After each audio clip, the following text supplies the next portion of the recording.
பண்ணணும் அப்படின்ட்டு நீங்க முடிவு பண்ணி வந்திருக்கீங்கன்னு. இருங்க மைக் என்ன கோமதி அப்படியா? நான் நினைச்சேன் எழுதி போயிடணும்னு நினைச்சேன். எல்லாருக்கும் வணக்கம். முதல்ல எங்கள் டைரக்டர் நெல்சன் ஐயாக்கு நன்றியை தெரிவிச்சுக்கிறேன். இந்த அவார்டு கொடுத்ததுக்காக சித்ரா லட்சுமன் சார், இந்த கமிட்டி இந்த மெம்பர் அவங்க RK Selvamani, Bhagyaraj sir, Khushbu madam, T Siva sir, RT Udhayakumar sir எல்லாருக்குமே நன்றியை தெரிவிச்சுக்கிறேன். சித்ரா லட்சுமன் சாரை பற்றி சொல்லணும்னா சினிமாவின் வரலாற்று புத்தகம் மாதிரி அவர். என்எஸ்கே சார்லேருந்து என்ன மாதிரி வாட்டுக்கு வரையும் அப்படி சினிமாவுக்கு வந்துட்டு கரெக்டாக தெரிஞ்சு வச்சுருப்பாரு. அதுவும் சார்கையில் வந்து ஒரு அவார்டு வாங்குறது பெரிய பொக்கிஷம் வாங்குற மாதிரி.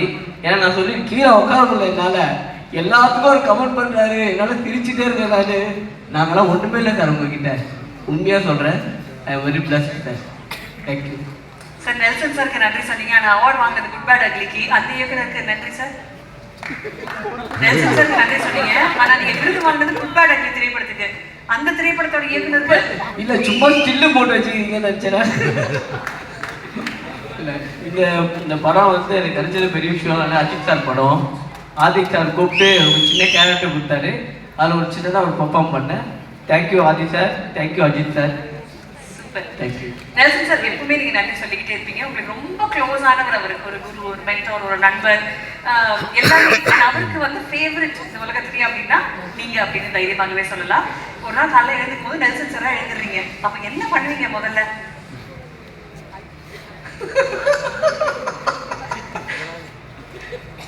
அது மட்டும் வாங்கம்மா எல்லாம் சொல்லிட்டு அங்கே போய் கொட்டு வாங்க முடியாது.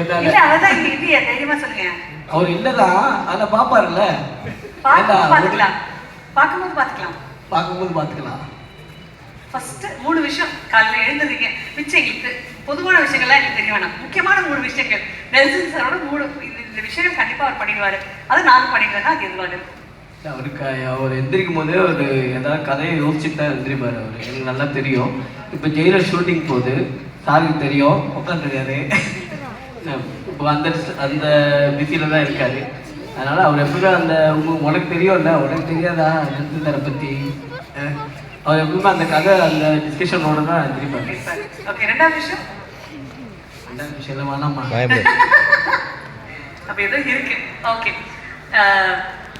எஸ்எஸ்கே சார் உங்களை கேட்குறேன். இன்றைய காலகட்டத்தில் ரொம்ப ரொம்ப comedy is the most important part of a film. அது கரெக்டான இடத்துல கரெக்டான வழிமுறையில்